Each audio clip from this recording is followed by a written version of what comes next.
আদা একটি উদ্ভিদের পরিবর্তিত কাণ্ড যা মানুষের মশলা এবং ভেষজ ঔষধ হিসেবে ব্যবহৃত হয়। মশলা জাতীয় ফসলের মধ্যে আদা অন্যতম। আদা খাদ্যশিল্পে, পানীয় তৈরিতে, আচার, ঔষধ ও সুগন্ধি তৈরিতে ব্যবহার করা হয়।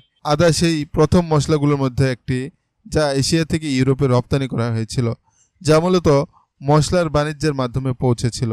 প্রাচীন গ্রিস এবং রোমানরা এটি ব্যবহার করত। আদা খেলে ঠান্ডা সেরে যায়। আপনারা দেখছেন মেড রিভিউ, মেডিসিন সংক্রান্ত আলোচনা এবং স্বাস্থ্য বিষয়ক পরামর্শের নিয়মিত আপডেট পেতে চ্যানেলটি সাবস্ক্রাইব করতে পারেন।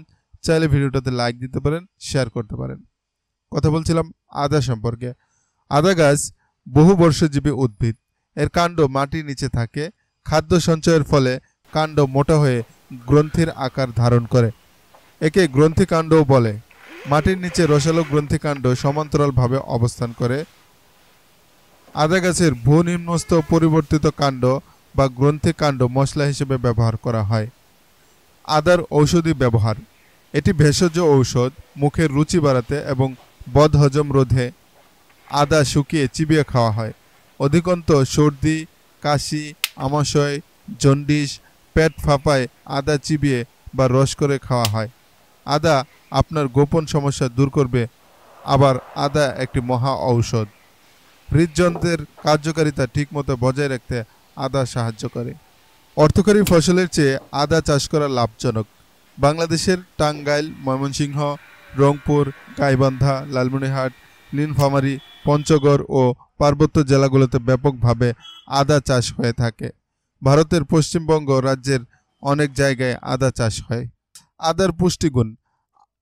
আদায় প্রোটিন থাকে 2.3%, শ্বেত সার থাকে 12%, আঁশ থাকে 2.4%, খনিজ পদার্থ থাকে 1.2%, জল থাকে 80%। আদা আমাদের শরীরের জন্য আরও যে সকল ক্ষেত্রে উপকারী তা হচ্ছে: জ্বর, ঠান্ডা লাগা, ব্যথায় উপকারী। অতিরিক্ত ওজন কমাতে আদা আমাদেরকে সাহায্য করে। বসন্ত রোগে এর রস বেশ উপকারী। আদার রস শরীর শীতল করে। হৃৎপিণ্ডের জন্য উপকারী।